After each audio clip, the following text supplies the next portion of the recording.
বিশ্ববরেণ্য কবি রবীন্দ্রনাথ ঠাকুর রচিত গল্পগুচ্ছ গ্রন্থ থেকে নেওয়া ছুটি গল্পটি আজকে আলোচনা করব। এই ছুটি গল্পটি ক্লাস 9-এ যেমন আগে ছিল, যেটি এসএলএসটির সিলেবাসে অন্তর্ভুক্ত ছিল, এবার তেমনি ওর সেই ছুটি গল্পটিকেই আবার ক্লাস 11-এর সেকেন্ড সেমিস্টারে অন্তর্ভুক্ত করা হয়েছে। তো এই ছুটি গল্পটির বিষয়বস্তুতে দেখা যাচ্ছে ছেলেদের খেলার দলের সর্দার ফটিক চক্রবর্তী এবং তার ভাই মাখনলালের কথা প্রথমে গল্পে দেখা যাচ্ছে।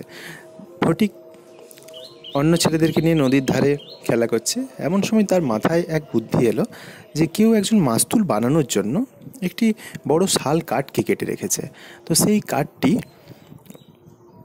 ফটিক বলল যে এটিকে যদি গড়িয়ে গড়িয়ে দূরে নিয়ে যাওয়া যায় তাহলে কি হবে না, পরবর্তীকালে যে মাস্তুল বানানোর জন্য রেখেছে খুব বিরক্তি প্রকাশ পাবে এবং সেই তার যে বিরক্তি হবে তার কথা ভেবে এই ছেলের দলের খুব মজা লাগলো এবং তারা সেই খেলায় প্রবৃত্ত হবে। এমন সময় ফটিকের ছোট ভাই মাখনলাল সে গিয়ে সেই কাঠের গুঁড়ির ওপর বসে পড়ল। তো যেহেতু ফটিক ছেলেদের দলের সর্দার আর তার ভাই এই কাজটা করছে, তাই সর্দারত্ব বজায় রাখার জন্য তাকে কি করতে হতো, তাকে গিয়ে মাখনলালকে 2-1 চড় কষিয়ে দিতে হতো। কিন্তু সেটা করতে সে সাহস পেল না, বরং তার মাথায় একটা বুদ্ধি খেললো, যেটা ছেলেদের দলকে সে সেই বলে প্রভাবিত করলো যে মাখনকে সহ তারা গড়িয়ে নিয়ে যাবে কাঠটি। তাতে ছেলেদের দল আরও বেশি খুশি হয়ে উঠলো এবং মাখনও ভাবলো সে হয়তো এতে গর্বই বোধ করলো যে তাকে সহ গড়িয়ে গড়িয়ে কাঠটি নিয়ে যাওয়া হবে। তো এই ভেবে মাখন সেখানে বসেই রইল এবং ছেলের দলও একবার যেই কাঠটিকে গড়িয়ে দিয়েছে অমনি মাখন মাটিতে পড়ে গেল এবং মাটি থেকে উঠেই তার দাদাকে সে মারামারি করে সে বাড়ির দিকে ছুটে গেল। তো ছেলেদের দল এতে ভয় পেয়ে ফটিকও ভয় পেল এবং তাদের খেলা ভেঙে গেল এবং তারা যে যার পালিয়ে গেল। এমন সময় ফটিক কাশ যে ঘাস হয় সেই ঘাস নিয়ে সেটাকে মুখে কামড়াতে কামড়াতে সে একটি নৌকোয়, অর্ধেক জলে নিমজ্জিত একটি নৌকোয় গিয়ে বসল। এমন সময় বিদেশ থেকে এক নৌকো এসে পৌঁছালো এবং বিদেশ বলতে এখানে অন্য স্থান থেকে আসাকেই বোঝাচ্ছে।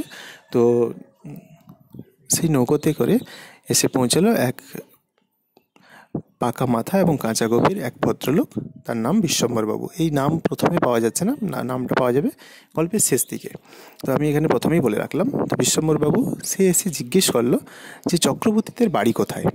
তখন ফটিক সঙ্গে সঙ্গে উত্তর দিল ওই হোথা। এবার হোথা বলতে কি না, হোথা বলতে সে যখন জিজ্ঞেস করলো কোথা, তখন বলছে জানি না। এবারে তখন বিশ্বম্বরবাবু অন্য কোনো মানুষের সাহায্য নিয়ে সে পাড়ি দিল চক্রবর্তীদের বাড়ির দিকে। এমন সময় বাঘ দিয়ে এসে খবর দিল যে মা তোমাকে ডাকছে। সে বলল আমি যাব না। ফটিক কিছুতেই যেতে চাইছে না। তখন বাঘাবাগদি তাকে কোলে তুলে নিয়ে মায়ের কাছে হাজির করলো। এবার মায়ের কাছে হাজির করতেই মা চেঁচিয়ে উঠলেন যে তুই আবার মাখনকে মেরেছিস। ফটিক তখন বলছে না আমি মারিনি, মাখনকে গিয়ে জিজ্ঞেস করো। মাখন সঙ্গে সঙ্গে বলছে হ্যাঁ দাদা মেরেছে। বলার সঙ্গে সঙ্গে ফটিক ছুটে গিয়ে মাখন এক চড় বসিয়ে দেয় এবং বলে আবার মিথ্যে কথা। এমন সময় তার মাও রেগে গিয়ে ফটিককে নাড়া দিয়ে তাকে 2-4 থাপ্পড় বসিয়ে দেয়। এমন সময় ফটিক তার মাকে ঠেলা মেরে দেয়। তখনই তার মা চেঁচিয়ে ওঠে যে তুই আমার গায়ে হাত তুললি।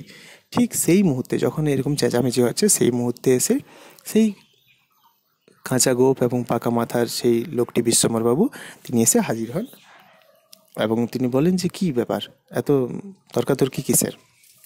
তখনই ফটিকের মা বলে যে দাদা তুমি এতদিন পর এলে। আর ফটিকের যে মামা, সেই মামা আসলে অনেক দিন হলো বিদেশে ছিল এবং ফটিকের বাবা যখন মারা যায়, ফটিকের মায়ের সব কিছুতে তার মামা কিন্তু ছিল না দেশে। তো তিনি বাড়ি ফিরেই কলকাতা থেকে তার বোনের সঙ্গে দেখা করতে এসেছেন। তো আসার পর তার মাকে যখন জিজ্ঞেস করলেন যে ছেলেদের খবর কি, ছেলেদের কতটা মানসিক উন্নতি হচ্ছে, পড়াশোনার কী উন্নতি হচ্ছে, তখন ফটিকের মা জবাব দিল যে মাখনলাল খুবই ভালো ছেলে এবং সে খুব পড়াশোনাতেও মনোযোগী, উল্টো দিকে ফটিক তার উল্টোটা। তখন ফটিকের মা বিশ্বম্বরবাবু বললেন যে আমি ফটিককে নিয়ে যাব আমার কলকাতাতে এবং সেখানেই পড়াশোনা করাবো। এই কথা বলাতে ফটিককে যখন জিজ্ঞেস করা হলো যে ফটিক তুই যাবি, তখন ফটিক এক কথায় রাজি। সঙ্গে সঙ্গে সে খুশিতে টগবগ করতে থাকে এবং তার মামাকে বারবার প্রশ্ন করতে থাকে, মামা কবে যাওয়া হবে, কবে যাওয়া হবে। তো এইভাবে হঠাৎ করে ফটিকের বাড়ি ছেড়ে চলে যাওয়ার ইচ্ছাতে যেন ফটিকের মায়েরও একটু কষ্ট হলো, যে ছেলেটা চলে যেতে চাইছে নিজের থেকে। তো তারপর একদিন ফটিককে নিয়ে তার মামা কলকাতায় পাড়ি দেয় এবং কলকাতাতে সেখানে তার মামি আরও 3জন ছেলেকে নিয়ে সংসার পেতেছে। তো এমন সময় হঠাৎ করে একজন ছেলে আবার আবির্ভাব ঘটায়। ফটিকের মামি কিন্তু রেগে যায় এবং বলেন যে এত বুড়ো হলো অথচ বিশ্বম্বরবাবুর কোনো রকম কোনো জ্ঞান কাণ্ড কারখানা হলো না। তো যাই হোক, ফটিকের মামি আর উপায় না থাকায় তাকে বাড়িতে রাখতে বাধ্য হয় এবং তাকে তার ছেলেদের সঙ্গে স্কুলে পাঠানো হয়। এবারে এই বয়সের ছেলে, 14-15 বছরের ছেলে, সে সমাজের যেন একটা বোঝার মতো, না দেখতে ভালো থাকে, হঠাৎ করে বেড়ে ওঠে, না কথা বলার কোনো ভালো ভঙ্গি থাকে, গলার আওয়াজ বদলে যায়, সে সুশ্রীও নয়, সে যেন সমাজের একটা বোঝা। তো এই রকম সময় ছেলেরা আবার সেই বয়সে মেয়েরা যেন তাদের কাছে একটা দুষ্প্রাপ্য বস্তু। সেই মেয়েদের কাছে যদি অপমান সহ্য করতে হয় তাহলে ছেলেদের খুবই সেই বয়সে ব্যথা হয়ে থাকে মনে। তো সে মামির কাছে যেহেতু সে বোঝা ছিল, তাই সে ফটিক মনে মনে খুবই ব্যথা পেত। তো এমন সময় সে পড়াশোনাও ভালো করতো না। স্কুলে গিয়ে অন্যান্য ছেলেরা যখন টিফিনে বেরিয়ে পড়তো, সে কিন্তু কোথাও বেরোতো না, সে জানালার ধরে দাঁড়িয়ে থাকতো এবং দূরে ছাদের উপরে 2-1টা ছেলেকে দেখলে তার মন আনচান করতো। মায়ের কাছে যেতে যেমন মন করতো, তেমনি তাইরে নাইরে করে নদীর ধারে বেড়ানো, সব দৃশ্যগুলো তার চোখের সামনে ভাসতো। সে বাড়ি আসতে চাইতো কিন্তু পারতো না। তো একদিন সে মামার বাড়িতে থাকতে থাকতে একদিন স্কুলের বই হারিয়ে ফেলে। তখন সে মামিকে বলতে তা ভয় পায় যে স্কুলের বই হারিয়ে দেওয়ার ব্যাপারটা ভয়, কারণ মামি সেটা আবার কী ভাবে। কিন্তু যখন সে আর কোনো উপায় দেখলো না, যখন মাস্টারদের মার খেতে থাকলো, তখন সে বাধ্য হয়ে মামিকে গিয়ে বলে যে মামি, আমি স্কুলের বই হারিয়ে ফেলেছি। তখন মামি রেগে সঙ্গে সঙ্গে ভূত, তিনি বলেন যে হ্যাঁ, আমার তো অনেক টাকা, আর তুমি সপ্তাহে একবার করে বই হারিয়ে ফেলো, আমি বই কিনতে থাকি। তো এতে সে আরও বেশি ব্যথা পায়। তো মামাকে একদিন বলে যে মামা, আমি কবে বাড়ি যাব? তার মামা তখন বলে এখনও সে অনেক দেরি, আর পুজোর ছুটি পড়ুক তারপরে তুই বাড়ি যাবি। তো কিন্তু সেই পুজোর ছুটি পড়তে এখনও বহু দেরি। তো সেই দিনই সে স্কুল থেকে ফেরার পর তার অল্প জ্বর অনুভূত হয়, কিন্তু সেই কথা সে তার মামিকে বলতে সাহস পায় না, কারণ সে জানে যে এই জ্বরের কথা বললে মামি আরও কী ভাববে না ভাববে, এই ভেবে সে চুপচাপ সারা রাত কাটিয়ে দেয়। কিন্তু পরের দিন আর তাকে খুঁজে পাওয়া যায় না বাড়িতে। চারিদিকে পাড়া প্রতিবেশীর বাড়িতে খোঁজা হলো, কোথাও না পেয়ে বিশ্বম্বরবাবু বাধ্য হয়ে পুলিশে খবর দেন এবং পুলিশ দুপুরবেলা তাকে খুঁজে ভেজা অবস্থায়, কাদা ভেজা অবস্থায় তাকে এনে বাড়িতে হাজির করে। এমন সময় তার মামি বকতে শুরু করে, লোকের ছেলেকে নিয়ে কেন এই বিপদ, তাকে বাড়ি পাঠিয়ে দাও।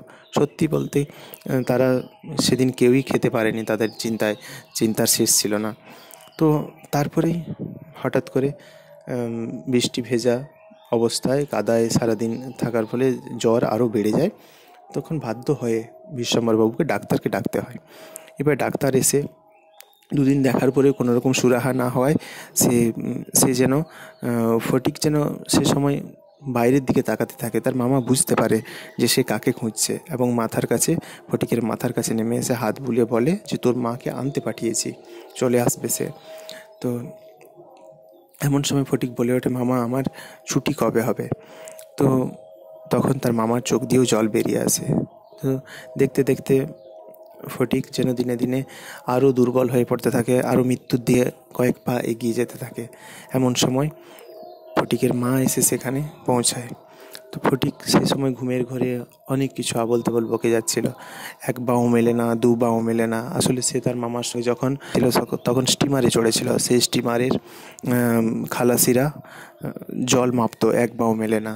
এখানে ফটিকও যেন সেরকম জল মাপছে, 1 বাঁও মেলে না, 2 বাঁও মেলে না করে। সে যেন অকুল পাথারে ভেসে যাবে তার জীবনটা। তো তার মা এসে যখন বলে, কেঁদে পড়ে তার কাছে এবং বলে, বাবা আমি এসেছি, তখন ফটিক উল্টো দিকে মুখ ঘুরিয়ে নিয়ে বলে, মা আমার ছুটি হয়েছে, আমি বাড়ি যাচ্ছি। তো এইভাবে গল্পটা শেষ হয়ে যায়। এই করুণ কাহিনীটি পাঠকের চোখে জল এনে দিতে বাধ্য থাকে।